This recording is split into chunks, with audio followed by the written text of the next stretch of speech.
Welcome back to Ask Allison. Here's today's question. I want to identify the best ways to connect with clients in the 20 to 45 age group and attract more from this demographic because I really enjoy working with this age group and I see them as my ideal clients. How can I describe this niche group in a way that is ethical and non-judgmental? Okay, so before I answer that, I would like to thank TherapyNotes for sponsoring Ask Allison. I've talked about them for years. I know their features by heart. You probably do too. But what truly sets them apart is that they genuinely care about your experience. It is not just about troubleshooting. They actively implement user-suggested features like clinical outcome tracking, real-time insurance checks, and their AI feature, Therapy Fuel. Everyone at TherapyNotes believes in the product and they want you to love it too. Plus, they're independently owned, which means no venture capital and no pressure to prioritize their investors over their customers. This independence allows them to keep their prices fair, to focus on innovation, and to prioritize customer experience. With over 100,000 therapists already on board, they've proven you don't have to compromise success for quality. If you're ready to see for yourself, try Therapy Notes for free for 2 months with the code ABUNDANT at therapynotes.com. Okay, so I love this question because I get to do some really important teaching here. What you're describing is not a niche, it's a demographic. With a few exceptions, people don't choose a therapist based on the demographic they serve. They choose based on what they struggle with, like what they're going through. So let's get more clear on the difference. A demographic is surface level information. It's age, gender, income, maybe location. It's about who someone is in a census kind of a way. People will often try to niche to demographics and wonder why they're not getting clients. Demographics end up feeling like fake niches. A niche, on the other hand, is about what someone is experiencing. It's the pain, the emotional patterns, the problems that they're actively looking to get help with. This can overlap with demographics, like if you're navigating how it is to be a person of color in tech, for instance. Those feel more demographic, like a person working in tech and a person of color, but we can all kind of infer the friction that they might be feeling, and it's that friction that they're coming into therapy for.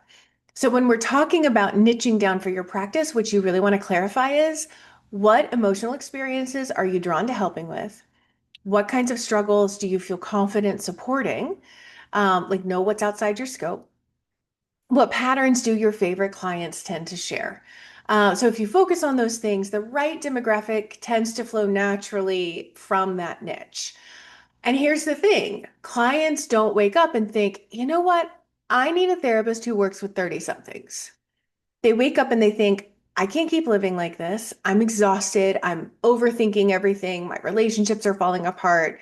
They're looking for someone who can help them feel better, not someone who specializes in a certain age range. So when you're writing your copy, your website, your Psychology Today profile, your social posts, whatever marketing you're using, lead with what life actually feels like for your ideal client right now. Describe their internal world, their day-to-day struggles. Think of it like you're sitting across from one of your favorite clients, the ones you wish you could clone, and you're describing what life was like before therapy helped them. What's the language that they are using? And you also hear this in that first phone call with therapists or with therapy clients, and sometimes in that first session with your therapy clients. So let's make this more concrete. If your ideal client is 20 to 45, that's a huge range. So I'd actually encourage you to find the thread of what you love helping with most. Having been both 20 and 45, I can tell you I was worried about very different things at those ages. I went to therapy for very different reasons at those ages. So start with the problem.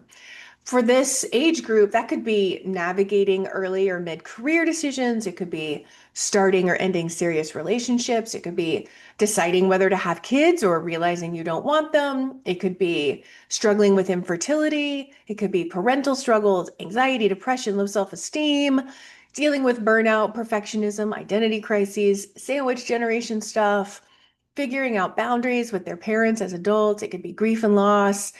It could be constantly comparing themselves with everybody and feeling behind. So, like, there are a billion things it could be. I want you to get really zeroed in on when you look at these clients you currently have in this big age group, what do all these people that you really enjoy share? Um, Notice how like none of the things I listed sound judgmental. This is all just real life stuff. And we're not going to say, are you having a hard time making mid-career adjustments? That's not how we'd frame it. We'd frame it in their language, right? Like, do you feel like you have reached the pinnacle of where you can be in your career and you're unsatisfied? That kind of thing. So you want to speak directly to their experiences, like you've checked all the boxes, career, family, relationship, but you still feel unfulfilled, or you're tired of living for everyone else's expectations. Or you're the friend who keeps it together for everyone else, but inside you're running on fumes. So when someone for whom that applies in the 20 to 45 age range reads that, they're going to think, oh my God, that's me. They won't care that you didn't say, I specialize in adults age 20 to 45. They'll care that you get them. So let's talk about the ethical part of your question. You're already thinking about ethics, which tells me like your heart's in a great place. The key to describing a group ethically is to avoid stereotypes or assumptions. So instead of saying young professionals, describe the experience of being a human at that stage. Most of us didn't or don't refer to ourselves as young professionals, right? So that might sound like people who are juggling big responsibilities while trying to figure out who they are and what they want, or people who feel pressure to have it all together when they secretly feel lost. The phrasing invites empathy and connection without labeling or excluding. And you can absolutely use images of people in the age ranges that you decide you really want to work on your website to help them feel welcome. The visuals can do a lot of heavy lifting for you. People tend to see themselves in your imagery before they even read your copy. So if you want to connect with folks in their 20s, 30s, and 40s, show people who look like that demographic. And make sure they're not like the model version, right? We want people on our website that look like people we'd see on the streets or people would see in our office. Um, you can also reference the life stages people are in based on your niche. So early career or new parenthood, um, caretaking aging parents, or rebuilding after a breakup.